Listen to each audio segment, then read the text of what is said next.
What's up, guys? We're back with another video today. And guys, you know something? I have been incredibly pissed off with the UFC in the past couple days, right? Mainly it is due to the fact of how dirty they have been doing Tom Aspinall, right? If you guys been on the internet when it comes to the UFC community in the past couple days, you've been seeing that there's been a lot of talk about this petition done by Demetrious Johnson. He made a petition talking about stripping Jon Jones from the belt and giving it to Tom Aspinall. That shit has like 8,000 petitions signed already. Like, that is crazy, and it's still going. It might reach 1,000 by tomorrow morning, actually. When I saw that, it just got me thinking, like the UFC has done so many, like, just shitty things to some of these fighters, right? And they haven't done anything bad. Like, there's been some cases, right, where a fighter has done something pretty bad and UFC have not liked it. However, there have been other times where fighters have just done nothing wrong and they got fucked over for it, and it just so pisses me off. Mainly, it's due to Tom Aspinall and how they're doing it. They're just completely ruining Tom Aspinall's, like, career right now. I'll get into Tom Aspinall when we get to him, but it just made me think that, like, there's just been so many occasions, and especially in the past couple of years, where the UFC just done dirty to some of these fighters. And so, I have gathered 6 UFC fighters, as far as how I see, that have been done dirty by Dana White in the UFC, right? So, without further ado, let's get right into it. Alright, now the first person we have here, I'm just getting straight into it, Tom Aspinall. Bro, I can say so much about what's going on with Tom Aspinall, right? The stuff that the UFC has been doing with Tom Aspinall and Jon Jones and how much they're fucking him over, it's just crazy to me. I'm so upset about it. I haven't talked about it as much in previous videos. I've occasionally sprinkled in, like I talked about when I made my tier list video. You guys seem to like that a lot. The comments seem very thoughtful of it. But anyways, I'm just so fed up with what they're doing. Jon Jones is in Thailand doing a reality TV show with Nate Diaz. We'll talk about one of the Diaz's in a second. He has no thought about fighting for the belt at all, right? Listen, if you're not going to fight for the belt, that's one thing. If you're not going to fight for the belt and say, I don't want to fight this contender, that is one thing. Vacate the belt and let the rightful contender have the belt. Look at GSP. GSP won the belt against Michael Bisping in a fight that, let's be real, he was going to win. And when he saw Robert Whittaker, a dangerous up-and-coming guy, I think at that time Robert Whittaker would be in GSP or would have been very close. You know, GSP was like, nah, I'm not going to risk my career. I've already had a perfect legacy for me. I'm just going to retire. Like, immediately. I think it was the day after he beat Michael Bisping, he vacated that belt and gave it to Robert Whittaker. That's what Jon Jones should be doing. He shouldn't be sitting on his ass for about 5 to 6 months doing nothing. He has done nothing for his whole career right now. He is in Thailand doing a reality TV show, and meanwhile, Tom Aspinall, he can't do anything. He's the interim champion. He's not going to fight other people to defend his interim belt. What's the point of that, honestly? And it's so ridiculous. This is the most ridiculous thing. Jon Jones literally broke a record for not fighting at Tom Aspinall. Tom Aspinall, I think, is almost at like 2 years of holding the interim belt. It is the most just outrageous thing. I'm so upset about it. And again, if you've seen the petition that, like, Tony Has Died did on, like, this one website, I'll put it up on screen right now, but it has almost over 8,000 petitions. It might be at 8,000 by the time of me recording this.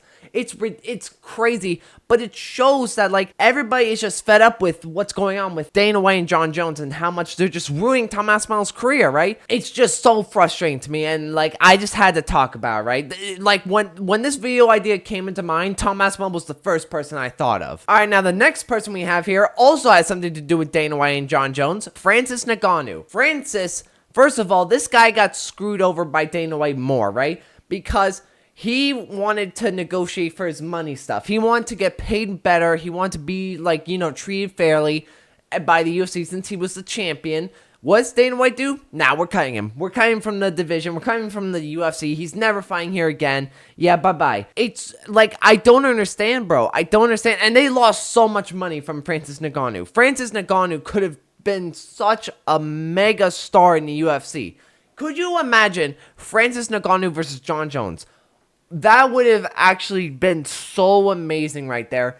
And, like, I would have said Jon Jones would have beaten Francis, but, like, you never know, though. Francis has the knockout power. He has all that stuff. But because of how Dana White treated Francis, we'll never get to know. We'll never get to know how Francis versus Jon Jones went. Maybe if, like, John Jones leaves the UFC and joins the PFL, but that's like a 0.1% chance that's going to happen. Let's be real. The odds of that happening, those two have teased about it a little bit here and there, but let's be real, that shit ain't happening.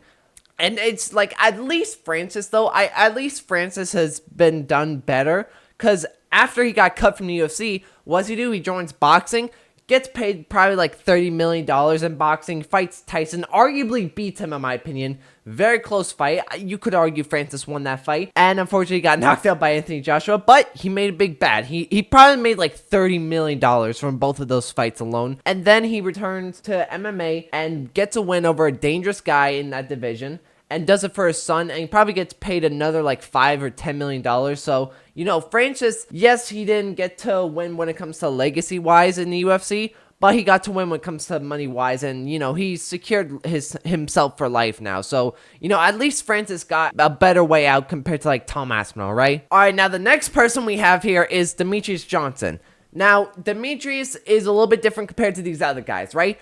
Demetrious is... First of all, he's one of the greatest fighters of all time. I would argue him or GSP are my, like, go-to this division. I switch between either of them. But to me, what I find so crazy about Demetrious Johnson is, like, the fact that he was so dominant that Dana White literally had to cut him from the sport in order to save flyweight. That is just straight up true. I don't think that flyweight would have, like, been around had Demetrious not been cut. Let's say Demetrious fought Henry Cejudo for his third time, and then he beats him in the trilogy. Well, what's the point of that division now? You might as well just get rid of that division. Maybe Brandon Moreno, Pantoja, Figueiredo could have beat Demetrious Johnson. If that's the case, flyweight could have gone very differently. Flyweight's in a much better state now than where it was with Demetrious, but still, you just, like, I feel like Demetrious as well, it's not Demetrius' fault that he was so dominant. That's the UFC's fault. If they can't find fighters who can beat Demetrious Johnson, that's their fault. You know, their promotion, their company. It's not the fact that Demetrius is, like, ruining the division. It's just he's too damn good in that division. You need to find people who are arguably good, and that's what they did. They found Henry Cejudo. You know, Henry Cejudo did lose to Demetrius once, but he came back and beat him in the rematch. But the thing that annoys me is that what did they do afterwards? They don't do a trilogy to make, like, a very interesting fight, because now they're, like, 1-1. No, they don't do that. They come from the sport. They trained for Ben Askren, still one of the most controversial, like, deals I've ever heard, like, I've seen in the UFC. It does somewhat pay off, because then we got to see Jorge Masvidal rise with a flying knee KO. We got to see, like, Max Holloway KO Justin Gaethje. The butterfly effect is actually crazy. I might make a video about the butterfly effects in the UFC. If you guys want to see that, let me know. But, you know, it paid off not because of Ben Askren, but because of what happened to Ben Askren once he joined the UFC. You know what I'm saying? But still, like, looking at it between just two fighters, horrible deal, honestly. All right, next up we have Nick Diaz. Now, Nick Diaz and everything that went about Nick Diaz is just really sad, and it's just crazy how much they just screwed over Nick Diaz. Really, it mind blows me how much they did him so dirty, right? So he fights Anderson Silva, loses, but he gets test positive for marijuana. Not drugs, I don't think. He doesn't get tested with drugs or anything like that. He gets tested with marijuana. I mean, it's the Diaz brothers. Are you surprised that they get test positive for marijuana? These guys are probably going to die because of marijuana smoking. Let's be real, right? But the crazy shit about it is that they suspend Nick Diaz for 5 years. 5 years of that because he smoked marijuana. Obviously, the fans were outraged about that, and the commission then decided to lower it to 18 months. Still absolutely crazy. And they fined him like $1,000, mind you. They fined him $1,000 or something more. I can't exactly remember. And then they ruined Nick Diaz's career because he was still young pretty much in that time in the UFC, and he could have achieved so much in that division and during his career. If he'd not gone suspended, he could have done so much for his career. But the UFC, they screwed him over. And then when he returned to fight Robbie Lawler, he looked horrible. He really did. It was just really rough to see. As a fan, as someone who likes Nick Diaz, you know, I fuck with his story and all that stuff. It's pretty sad. And I hope he's doing a lot better now. It seems like he is. But, you know, I just hope that he's still doing a lot better than where he was back then. And it's just crazy how the UFC did that to one of their biggest stars back then. People like to talk about Nate Diaz and how he's one of the biggest stars. I would say Nate Diaz is a bigger star than Nick Diaz was, but Nick was the person who was like, he was the guy before Nate Diaz. He was the guy who would trash talk. He was the guy who actually could talk his talk and walk the walk, right? He was that guy.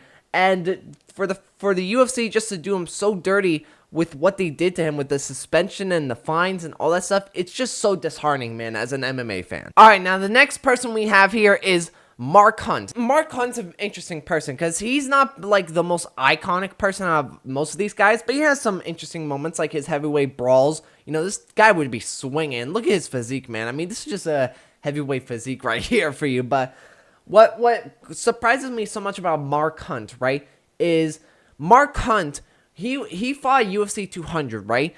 And dude was like 46 or 47 at the time, something crazy like that. And he fights Brock Lesnar when Brock Lesnar came back for the first time, I think in like 6 or 4 years or something like that. But the crazy thing about it is that Brock Lesnar was clearly on steroids. I don't understand how the UFC let him go through with steroids. But they had to know that this guy was on steroids. I guarantee you. And I'm pretty sure they did, and they allowed him to fight Mark Hunt.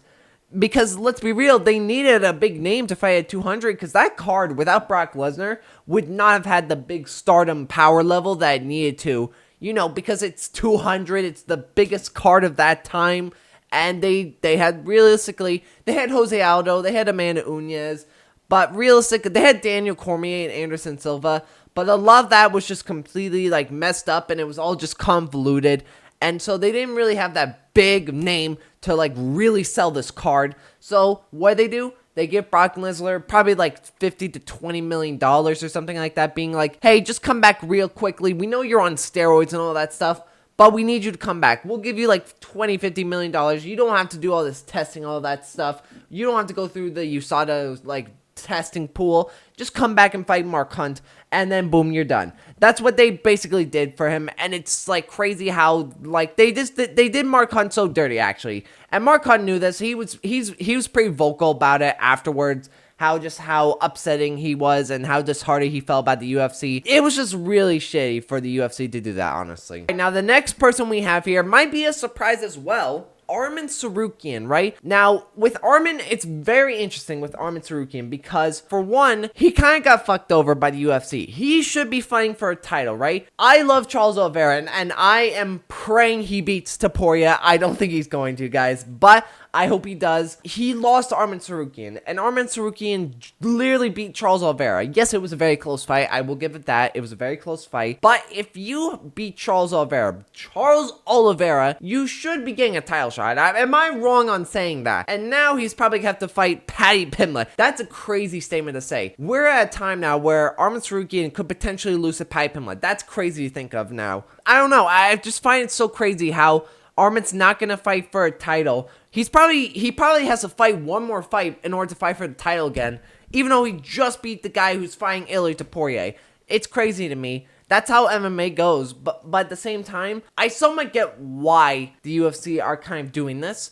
Mainly because Arman did kind of fuck them over like one day before the event. Literally one day. I think he pulled out just before the weigh-ins actually happened. So I can understand why the UFC are upset when it comes to Arman Tsarukyan. But at the same time, this guy, he literally beat Charles Oliveira. He is clearly like one of the best guys in that division. Like now that Islam's gone, it's basically Ilia, Charles, and Arman Tsarukyan who are the top guys in that division. Let's be real with you. I don't know. I just find it crazy how, you know, Arman Tsarukyan, who just beat Charles Oliveira, was literally about to fight for the title, pulled out one day because he got back injuries. That's what happens when you try to flirt with Nina Drama, let's be real. And now he's not going to fight for a title now. He's probably going to have to fight Paddy Pimblett, which is crazy to me that I have to say those words. That is a real thing in 2025. Like, that's crazy to me. But, you know, I think Arman Tsarukyan low-key has been done dirty by the UFC when it comes to, like, fighting for the title. But, guys, that is me covering UFC fighters who were done dirty by the UFC and Dana White. you know, this has just been a ranting video. I'm not gonna lie with you guys. I'm just like so fed up with the UFC right now. I think just the way they're managing stuff right now is just ridiculous. You seen the announcement of like Volk versus Yair Rodriguez is in the works. What on earth are we doing? I might make another rant video, but I don't want to like rant too much. We're at the end of the video, guys. So, you know, this is just me covering just some of these guys who were really done dirty by the UFC. Leave a like, subscribe, and I will see you in the next video. Peace!